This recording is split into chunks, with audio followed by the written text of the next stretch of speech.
Pada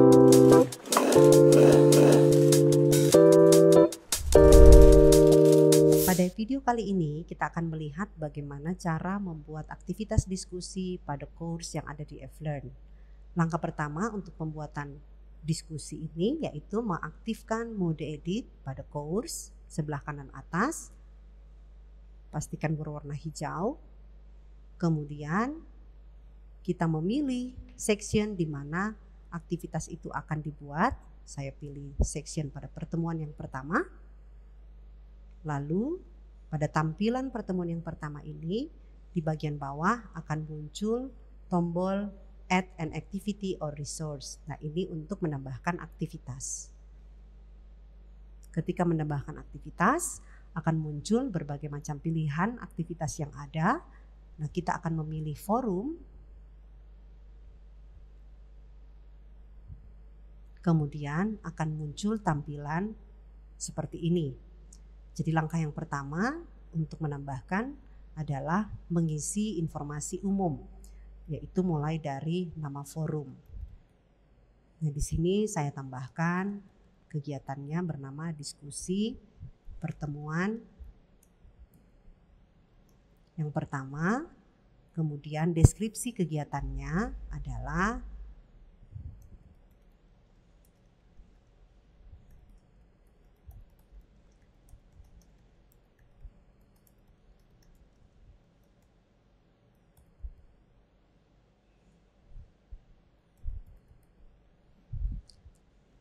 kemudian untuk menambahkan atau menampilkan deskripsi itu pada tampilan di course, maka diaktifkan display description on course page, dicentang, lalu dipilih jenis forum yang akan dipakai.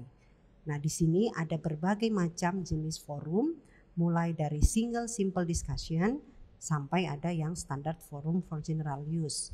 Ini adalah dua bentuk yang umum digunakan.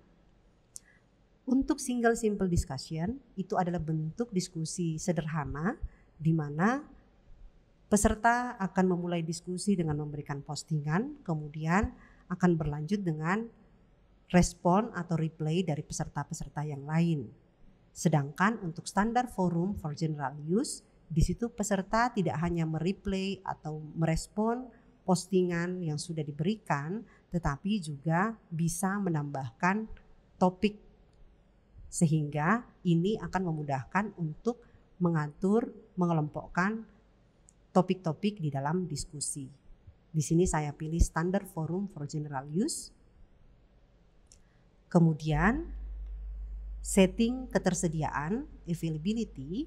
Di sini ada dua setting, yaitu due date. Jadi due date ini untuk memberikan batasan waktu akses terhadap kegiatan diskusi. Jadi diaktifkan, kemudian diatur waktunya.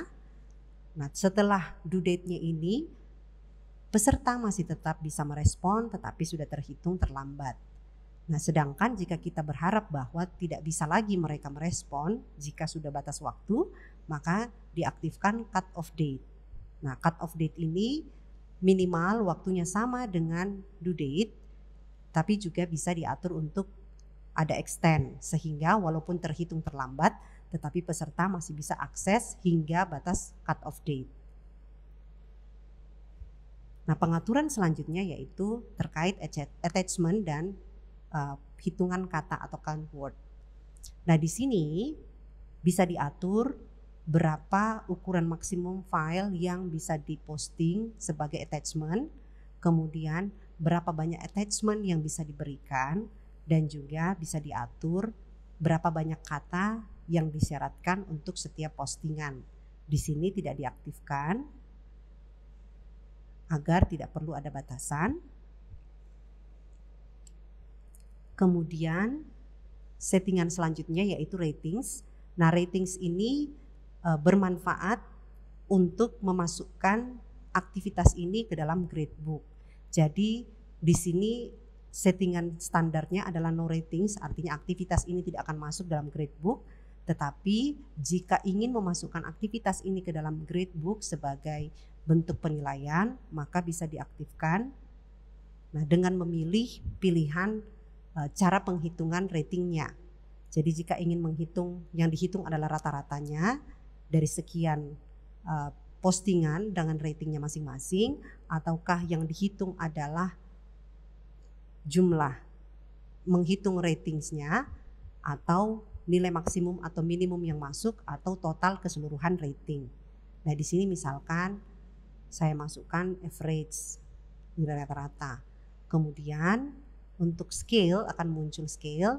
Jadi jenisnya kita pilih, bisa pilih poin. Kemudian berapa nilai untuk setiap rating.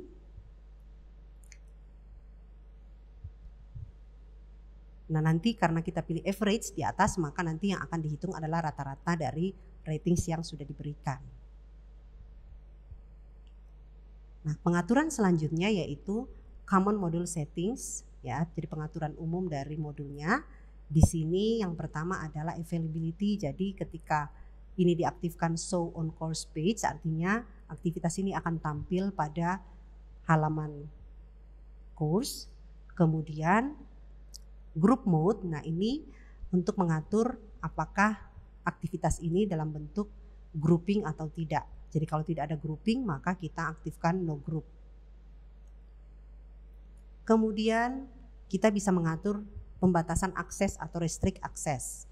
Nah untuk restrict access ini bisa dimanfaatkan jika kita ingin agar peserta yang bisa terlibat dalam forum diskusi ini itu adalah peserta yang sudah menyelesaikan aktivitas tertentu yang dijadikan syarat.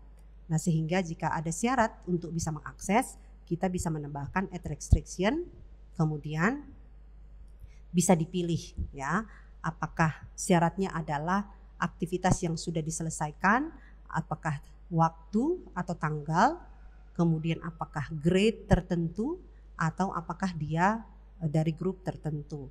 Nah yang paling sering digunakan adalah restrict terhadap aktivitas.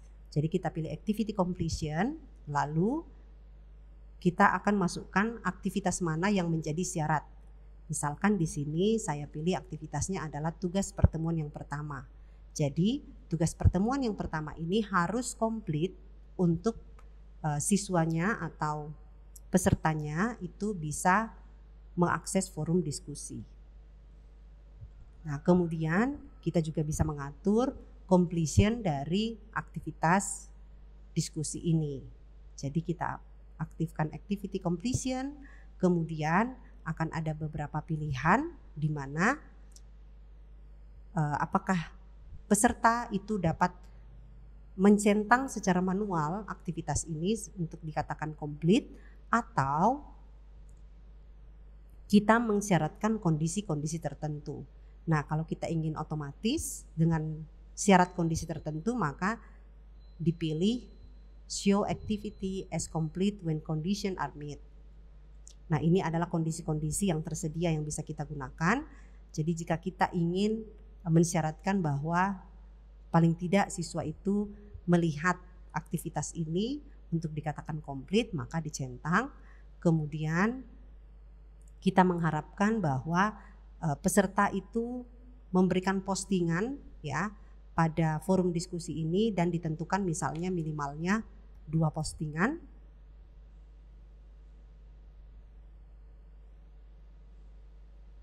Kemudian apabila kita berharap atau kita ingin menentukan bahwa akan terhitung atau sudah komplit pada tanggal tertentu, misalkan di sini saya samakan dengan tanggal cut off date, begitu.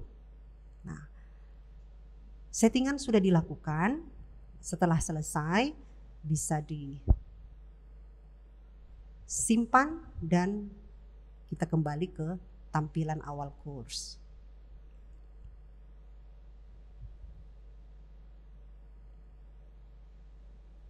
Nah, aktivitas yang sudah kita masukkan tadi untuk diskusi akan muncul pada laman course seperti ini. Jadi ada nama forumnya, kemudian tanggal due date-nya kapan, lalu deskripsi, kemudian ada activity yang menjadi syarat, restriction-nya di sini bahwa dia akan tersedia ya ketika aktivitas pertemuan pertama, tugas pertemuan pertama sudah selesai. Lalu yang menjadi syarat untuk completionnya adalah harus membuat 2 postingan. Nah, ketika aktivitas ini dibuka, maka akan muncul tampilan seperti ini, yang mana kita bisa menambahkan topik diskusi dengan add discussion topic. Kemudian di sini misalkan saya menambahkan subjek sebagai topiknya. Metode penelitian. Lalu apa pesan yang saya sampaikan?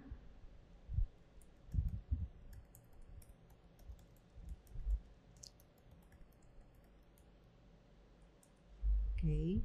Kemudian kita post ke forum dan akan muncul tampilan seperti ini.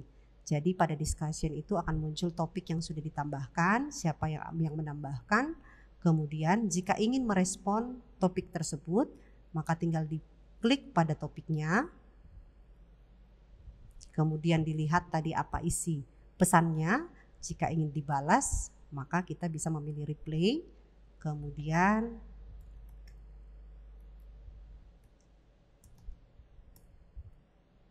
direspon dan dipost. Maka tampilannya akan seperti ini setelah diberikan respon. Nah, demikianlah aktivitas diskusi pada course yang ada di Flearn. Selamat mencoba.